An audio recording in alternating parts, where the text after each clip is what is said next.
it is time to start our best of 3 series as we jump into the drafting phase to kick things off here at the M5 World Championship group stage. We've even got the graphic for it. Oh, Yuzhong's been everywhere. From Kuala Lumpur down to Malaysia and here in Manila. Let's go! Ooh, the hype is real. Okay, so APBR banning out the Bruno immediately. Oh, they know. They know about Stitch. Yeah, I would say that there are two big gold laners. That's Bruno as well as the 1-1. Bruno is like the easiest to kind of execute because in a way, it kind of fits into any kind of lineup. 1-1 is a very strong hero though, given in the right conditions. But you kind of want to draft around it. You want to take care of it. Bruno is readily self-sufficient. It's a one-size-fits-all kind of marksman. One of the things that I have been relatively curious of, especially once we're getting into the what we like to call tournament or international meta, is how we expect these things to evolve. We expect that these teams are going to be playing towards their identity for the group stage, but as soon as it's crunch time, I'm expecting them to adapt fast. Yeah. Phoveus, so it's either the 1-1 or the Nolan that Coach Ducky wants to pick up for their first pick, or Coach Fred, whoever is the drafter for the final decision for APBR. And why do I say that? Because they banned the Phoveus. And we know that they have the first pick. You have both the Nolan as well as the 1-1, and they kind of put Burmese Ghouls in a trap where they can only ban one of those two heroes. Yep. They're basically open forting. It's do or die. Yep. Damn if you, damn if you don't. You let something through, and you can only really do one thing, Lin Daddy. What's it gonna be? Let's find out here. Coach Ducky is going to make the next ban actually happen, and it looks like they've already confirmed it. It's going to be Farmis. Rather interesting here. So we're already seeing setups for potentially Nolan, but I'm curious whether they want to go with something a little bit more flexible, because Gwen is still open, like we saw in the meta shift. That's right. But then again, with this Farms ban, what this tells me is 1-1 as the first pick coming up from APBR. Why? Because you eliminate. It's not an actual counter to the 1-1, but it counters what 1-1 wants to do. That's why you cannot need to ban it out. There it is. All right. It looks like the homework is working really well for the Burmese Ghouls as we see the first pick on the blue side for the side of APBR. I'm seeing Leo's got some ideas here. So this goes tit for tat. One of them takes the Guinevere, the other takes the Nolan.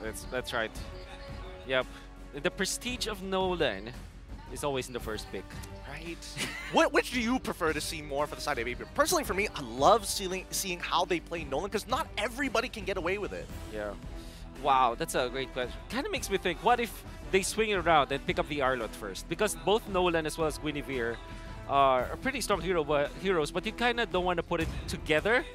Because it's like anti-synergy sort of situation. Yeah, exactly. To be fair, at least we know that FlapTZ is at 100% win rate with the Arlott, so it is tried and tested. Nolan, there it is. First pick Nolan. It's been picked 5 times so far, 55% ban rate and 40% win rate, because not everybody here is capable of pulling this off. It usually happens, right? An OP hero in an international tournament gets a very low win rate because everybody just picks it up. and some people like counter it. So you can still go Guinevere. I think it's best if Burmese Ghouls actually steal the Arlott, because it's a very strong hero for APBR, just because of the fact that it's a flexible pick. That's right. You can pick it as a roam Expulate. But considering what Leo said, tit for tat, I'm expecting at least maybe a Guinevere pickup as well. Yeah, so that's right. It could be an either-or situation, but I am curious about the supplementary hero that they're going to pair it up with, right? We see the Angela come through. That seems pretty good so far, but they're also going to get the Guinevere. Oh, okay. I love it. Right? They're going for the basic tenets of what Nolan presents, right? I'm going to burst you down. How about I give you heroes that do not allow for that? You hide the Angela, you build full tank on the Guinevere. Bob's your uncle. Man. Bob's your uncle. Dude, the cult of Nolan has been going strong for a long time, but at the very least, there are ways around it. And I'm hoping to see maybe Arlott actually come through for maybe APBR, so at least, you know, you don't disrupt the flow of the Nolan. Maybe you pick up a marksman already, because you maybe get the Claude eventually for APBR, because you don't want to give that combo. Queen plus Angela with the Claude, it's pretty strong. So I'm thinking Arlott Claude as the choices here for APBR.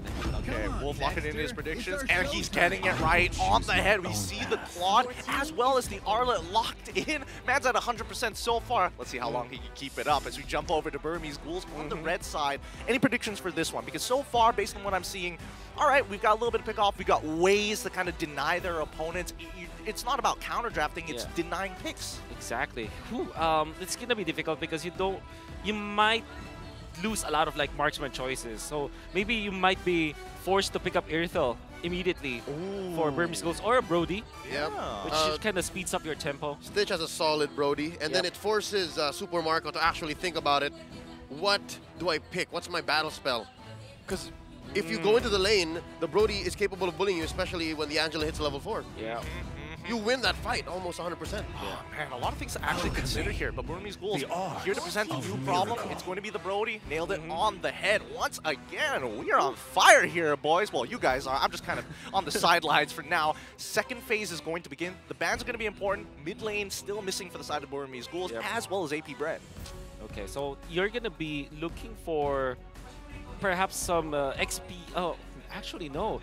The lineup of APBR is pretty open. Like, you don't know the Arlot if it will be Roam, will be EXP. I think it's the same way for the Burmese Ghouls. That's You don't know where that Angela's going. Exactly. Although, I will say that at least for APBR, it's a lot more flexible in their particular situation, right? Because they don't have to compromise on a mid laner at the very least, which I think is going to be pretty important for few in this matchup.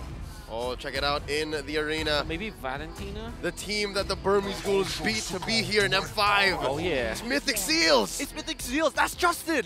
Oh, my goodness. I mean, they've got to be here to watch this matchup, right? Got to get some information once we start moving out of those group stages. Kufra going to be the ban for the side of Burmese Ghouls. That's actually kind of interesting. Yeah, I think teams are now putting Kufra on the list just because of the presence of Guinevere, so that you can dash out. And actually, what I noticed is that Kufra can be a hero that kind of tanks the Guinevere initiations. You can like you can catch it basically for your team. And then you also have a lot of synergy with Claude, for example, because the more people you lock down, the more Art of Thievery stacks and the Blazing Duet effectiveness there will be. You can line them up. Yep. I mean, I'm looking for a set type of tank here for the side of APBR. I was thinking Kufra, Burmese Ghouls instantly cut it down, but it could go the opposite side as well. Like APBR does need some form of setting for somebody to go for the layup. Yep.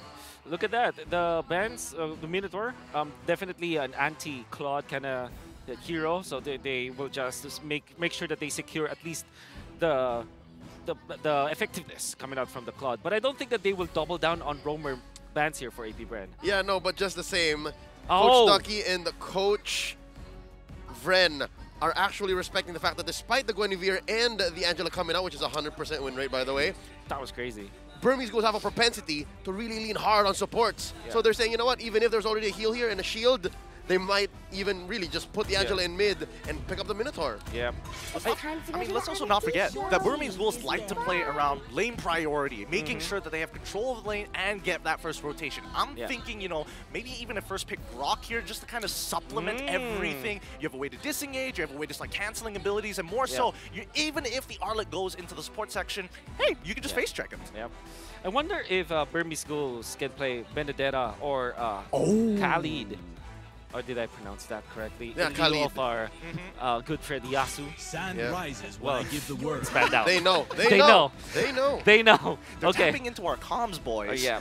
We gotta be careful here. We gotta be careful with our predictions. It feels like something else is going on, but for the time being, at least Burmese Ghouls will have first pick on that red side. Let's see what it's going to go for, right? Because at the end of the day, we still need to figure out where this Angela is going to go.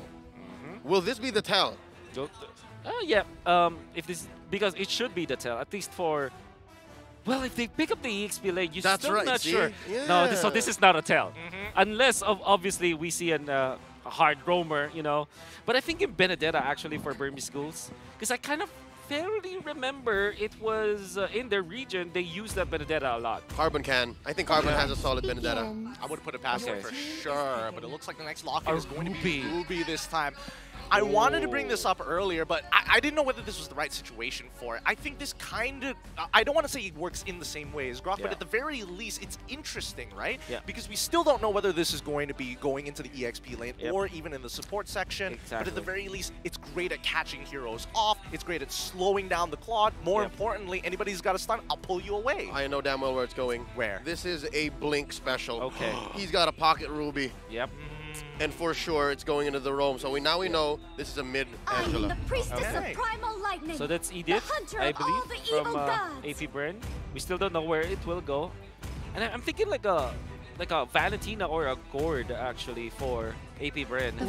Lord, I think Valentina is the safer pick. No, Right? Varia. Okay. So even more safe, right? Instead of making sure that Edith is the one opening up the map, you can do it yourself from a safe distance. Oh, AP Bren has so many ways to engage. How much range and diversity do you want? Yes. I think Burmese Ghost can still pick up the Joyce banned out, but something like a Lancelot perhaps or a So you pull Fanny even. a Lancelot Fanning, so you pull the switcheroo, you send the Guinevere or the Ruby into the XP? Yeah, because you already have two ways to kind of check the bushes. We have the Guinevere, for example. You also have the Ruby. I think the Ruby is a nice touch coming out from Burmese Schools because it's technically anti-assassin, if you think about it, because you can check the bushes and you can also lock him down with a combo. But that sounds like a Baksha, actually. Yeah, it looks like Oh, a is gonna be Uranus. Uranus this Alright. time round. Okay, so pretty standard overall. We got a sandbag up in the EXP for the side of Burmese Goals. And honestly, this is playing very much towards their style. Lane control, right? They needed a support that helps with that mid lane, and they've got exactly that on top of the fact that they've got the Uranus. And we know where the damage is coming from. It's clearly coming from Stitch. It's a lot of belief, a lot of faith in his consistency. Yeah. You know, I think I like the Uranus because there's no legitimate Uranus killer from the side of AP Bren. But at the same time, they are putting all of their damage eggs in the Stitch basket. Exactly. It's And all then in Stitch. It's all the Stitch. Wow. It's all in Stitch.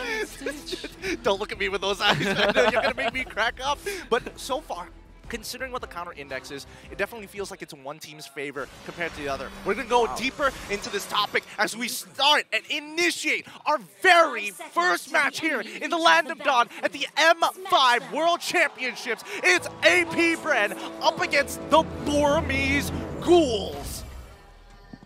Welcome to Can't imagine that the early game should be the target here for at least for Burmese Schools. They want to secure this because they're rocking the Brody with the Angela. And I'm actually thinking, like, what should be the good vehicle for the Angela? Obviously, you want to do it with the Gwyn, but at the same time, the Gwyn is more of a very committal, or it's like a kiting kind of hero where you commit your ultimate to get out. You don't really necessarily stay in front.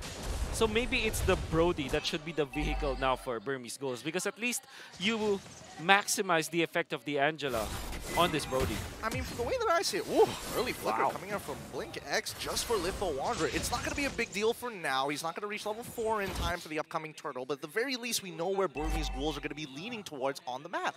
Something is bothering me. The fact that AP Bren are investing in Wilderness Blessing, they're going to have so much faster rotations, and that's going to exacerbate the fact that they have so much range. That's going to be another problem that the Burmese will have to deal with.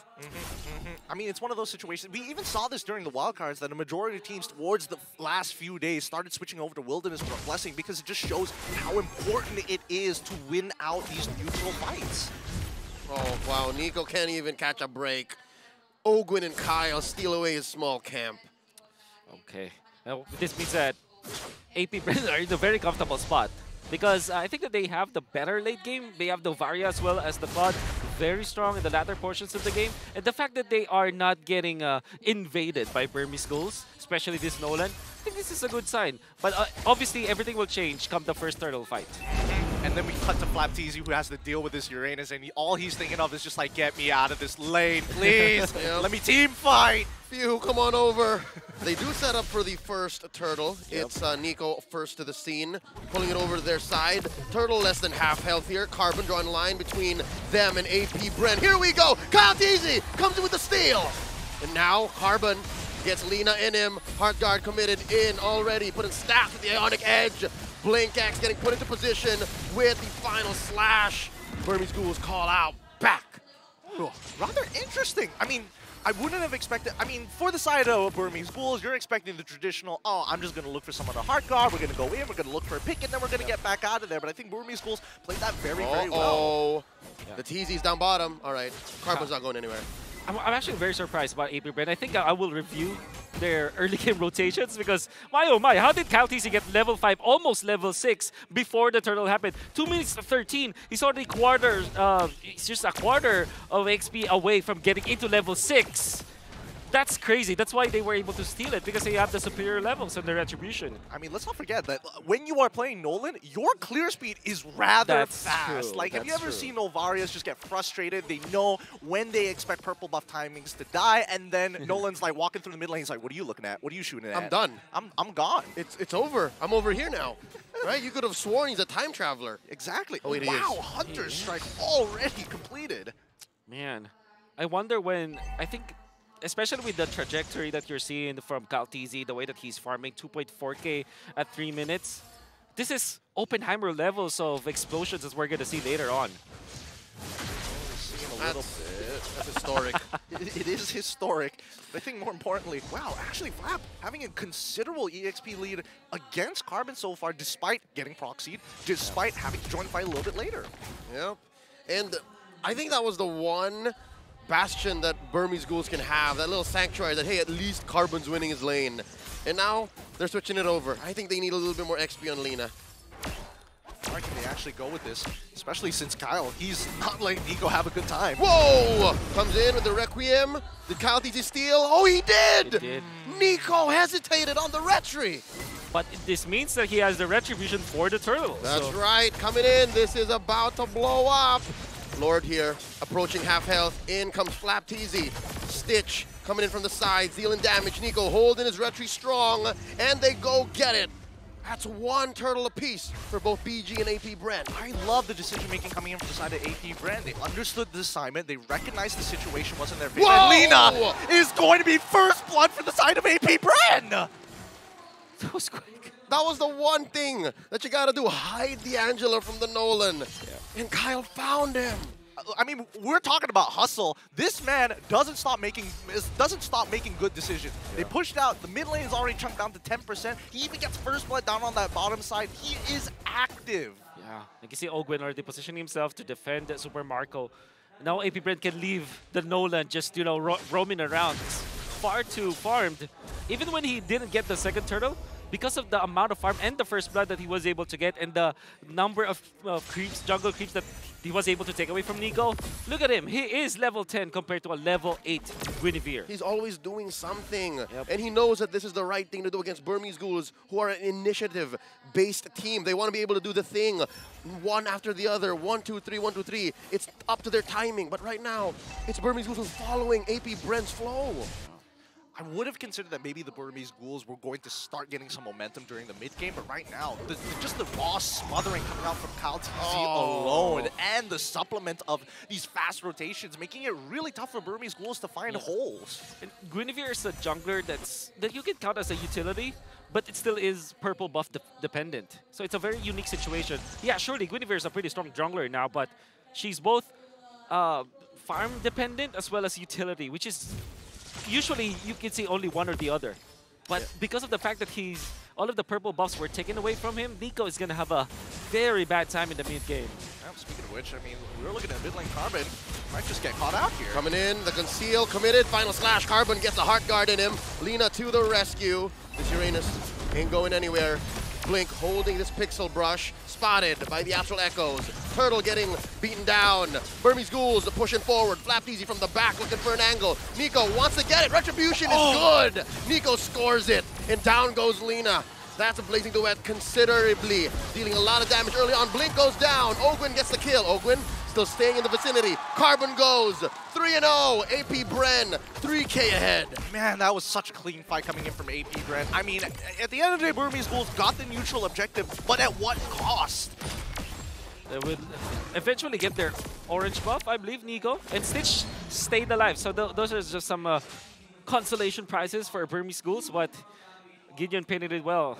It was a perfect team fight coming up from APBR. They abused the fact that Burmese Ghouls needs to get in and get out. It's like a kiting kind of a team fight formation for Burmese Ghouls, and we are going to see it through the replay. A little bit of a clash happening down. We'll see later. Look at that beautiful retribution, but after the initiation coming out from Nico, there's no follow-up because Stitch was zoned out by two members of APBR. Yeah, surely the Brody didn't die, but he didn't fulfill his job, he didn't basically. Get to do the thing. Which you need to do it as the Brody in the early game. Oh, it's tough. Coming in. Got the stacks in. Not going to commit everything. Burmese Ghouls playing with the range. And I think that's what also helped AP Bren win that perfect team fight, as you gentlemen were saying.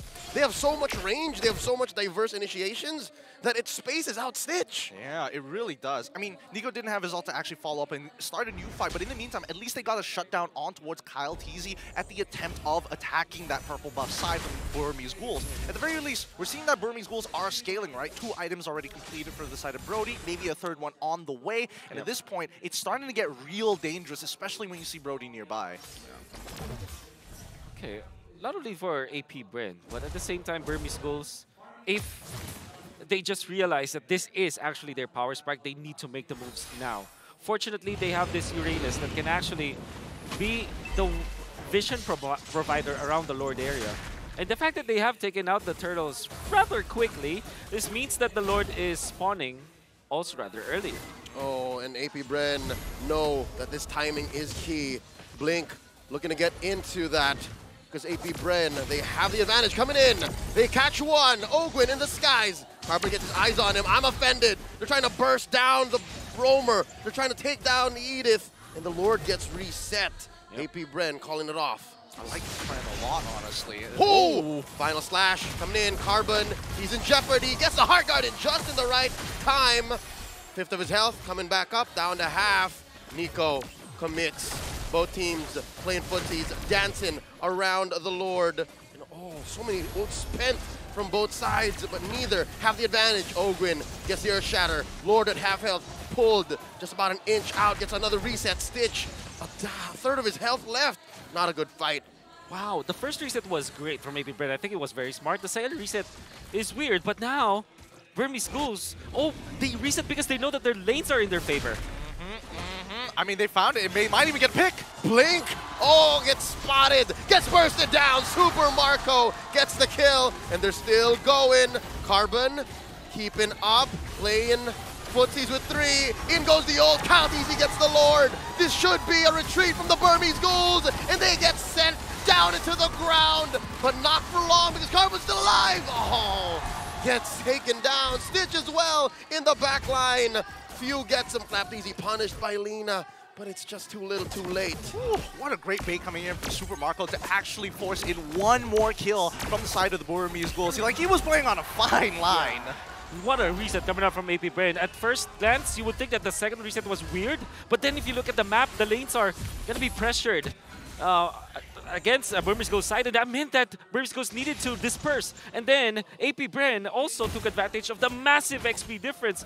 Countesy was level 14, while Nico was just level 11 during that Lord fight, and there was really no chance. And despite that gap, they still managed to find Nico with the knockup coming out from Ogwin, making it a no contest at all for the Retribution battle. AP Bren with a massive Lord dance. I mean, the crazy part about it all is the fact that AP Bren gives so much Whoa! respect. Oh, he's fine, but oh, wait. Got the Purify in. Big fight coming up. Final slash puts Nico right under the ground, taking a dirt nap while the rest of AP Bren destroy that inhibitor up top. They're moving along. Lord's still standing. I'm telling you, AP Bren are playing so respectful. I feel like in these types of situations with this kind of a lead, they start getting right up into your face. But against Burmese Ghouls, they're forcing out resources. They're starving them out. They're trying to burst down Stitch in the middle of their base. Oh, there's an onward. Carbon gets sent into the skies. Heart Guard into him. Super Marco still barreling away. Blink looking for the pull. Still does not have the ult. Flapteezy down. Torn apart memory, tearing him in half. Super Marco very low. Carbon still alive. A 10th of his health. Oh, he goes. Few takes him down. 1 for 1. Oh man, Few just literally showed how much gold they have when it comes to advantage. That's just skill number 2, and he gets so much damage with the Impure Rage against the Uranus. And I believe that Carbon is not yet that farmed, especially because he's struggling. I mean, like, he needed to secure the front lines for the team. That meant that a lot of farm might have been taken away from him. In fact, he's just 6.3k compared to Few 7.7k with the Ice Queen 1 as well as the Truncheon and the Arcane Boots. That meant that Few's damage at this point, 12 minutes into the game, his scaling was, what? It was quickened. This is difficult because we're looking at, what, 13 minutes in, right? Starting at the 6 or 7 minute mark, AP Bren has flexed their range diversity. And so far, Burmese Ghouls, we called it in the draft, right? They're really only relying on Stitch. And there's only one way to go about this. They've been trying to put some damage on Carbon with the Heart Guard, and now they're forced to do it. Oh, in a defensive manner, Stitch gets the Heart Guard on him, and they're going to burst him down. Stitch goes, the first casualty. Now Blink. Oh, Super Marco blasting him, point blank survives, but only for a second more as Super Marco still eventually gets his man. Nico in the back line trying to take down Slap. Teasy gets him. 2 for 1, the trade so far. Burmese Ghouls back inside their own base. It's Lina and Carbon defending. I mean, when does this team stop, right? Carbon, he's gone. There's nothing he can do about this. So looking for the end. Oh no, the base is up next. That's a double kill for Marco. APBR welcome the Burmese Ghouls with a victory. Game 1. Woo, what a game secure coming in for the side of APBR. Like initially it was a back and forth, and then all of a sudden you feel the growing snowball. You feel the way that they are just smothering you each and every attempt that you make. I felt that the APBR were the snakes, were the pythons actually, where they just constricted slowly and surely, taking the breath away from Burmese Ghouls, taking the air out. It was a very calculated constriction that the APBR were able to do against Burmese Ghouls. There's no other way that I can describe it, because it's like they're taking away jungle creeps one at a time, and then all of a sudden you'll notice you don't have to farm anymore. APBR, they are innovators of offense. They don't necessarily always have to barrel you down like a sledgehammer, like a blunt force object. I'd akin their playstyle here to like a spear and a shield. It's very calculated. All right, I have to play defensive here, and then Hasa! I mean, that's one way of putting it. How I'd like to see it, it's more like Jujutsu. Just get your hand right under the neck. Look for that rear naked chokehold, man. And that's what it really feels like, because once the lights are out, it feels like there's so little that you can do. Worst yet, the chemistry from this team, I was expecting at some point, just maybe that Final Slash is going to mess with the Earth Shatter. But no, it's the opposite. Final Slash into the Earth Shatter. Perfectly done. I think that also Brand Esports were given a lot of comfort heroes. Like you see the Nolan, obviously. And then they get the Arlott as well as the Claude. If you combine all these heroes all together, it's pretty strong. And I think that that was a curious decision to go for this kind of composition. But at the same time, it feels like Brand Esports have mastered Nolan, and he's the guy, our MVP. Few himself on point. Actually, he didn't die in this game. 3-0-6 and a very nice kill participation. Even had the Purify. I don't think that he ever had to use it. Oh, he did. There was this one moment like, oh, how'd they get in? Oh, all right, he's fine. Yeah, he's fine. I mean, our MVP of the game, given over to Few, brought to you by the Republic of Gamers. Let's have a look at the highlights and walk us through the timeline here, Wolf, because this is awkward. From the highlights brought to you by Grab Unlimited, it felt like there were moments that Burmese Ghouls had an opportunity, but still smothered by APBR around these neutrals. Exactly. Look at how Stitch was zoned out by 2 members of APBR, with Few being so difficult to deal with. And then that's left with Nico catching 2 members of APBR, but didn't have the follow-up. They didn't have the damage afterwards. And then Nico tried to counter Kyle TZ. I believe that Kyle TZ will be taken out this time. But at this point, like, the idea for APBR is to just take control. And this is another one of those chokeholds where they were able to find Blink, but they will reset the Lord because they know that Burmese Ghouls needed to take care of the minions first. And now there's a massive disadvantage. Look at Few. Watch out for Few. Landing the skill 2. And then, obviously, actually the Astrosphere didn't need to land because of the Final Slash just getting more damage for Novaria's skill 2. I mean, it's just raw confidence, right? A lot of trust in teammates that there's being put on display here in the game number 1. But I think especially for the Burmese Ghouls, right, it felt like they never got on the same tempo. And especially with the way that Few opens up the map, they know exactly at what timing they're looking to play around. That was the moment that Few had to use his Purify. It's a tough matchup. I think that right now, if we're thinking for potential adjustments as we start looking at these items here, it's something to consider. Maybe we're looking for something a little bit more, not so tempo-based, that you can play off-tempo sometimes to really get under the skin of APBR.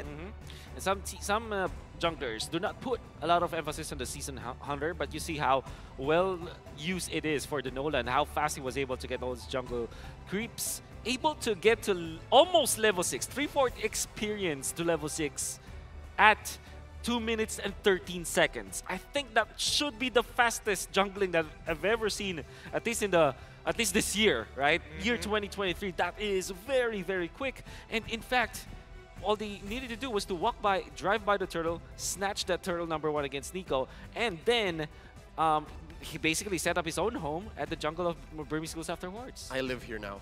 Exactly. My That's buff. his address. My creeps. Somebody check Cal TZ's address. It's Burmese Schools jungle for sure. Oh man, I hope that's not going to be the case for game #2, because I mean, considering the items that he built as well, Hunter Strike first item, he's looking to be fast and quick. He's not looking to high burst someone just yet until later on. But as we see the rich guy coming in for Super Marco, I thought that he was going to have a tougher time in his lane. He played it well. Yep. Let's not forget about the carry coming here from a few big damage coming in these team fights, and also as a way to help the team make good decisions to punish Carbon. Yeah. And the fact that you are Novaria at 12 minutes, I believe, typically you become the MVP if you're Novaria. If the game lasts so long, you deal 130 damage, but a few being 1,000 gold richer than the enemy XP lane, that speaks a lot on how on point Few was in this game. 69% kill participation, and there was Super Marco. Interestingly, that was part of majority of APBR's wins, and the, it's surprising to see APBR's composition with Novaria and Claude being high when it comes to like their kill participation, because typically these two heroes farm a lot. Yeah, no, it was assisted. It was ramped up there. It was expedited. I think Gideon mentioned that halfway through that, nope, it's much faster now. We're getting here because of how proactive APBR is. Yep. And look at this. This is a clear telltale sign that Burmese will have a dilemma. Their most damage taken and dealt are coming from Carbon. Yeah. It became a catch 22 of Stitch can't find the damage, Stitch can't put the stacks on. Yep. What do we do in this case? Carbon, you do the thing. I think they had to, right? Because we looked at Nico, he was having a tough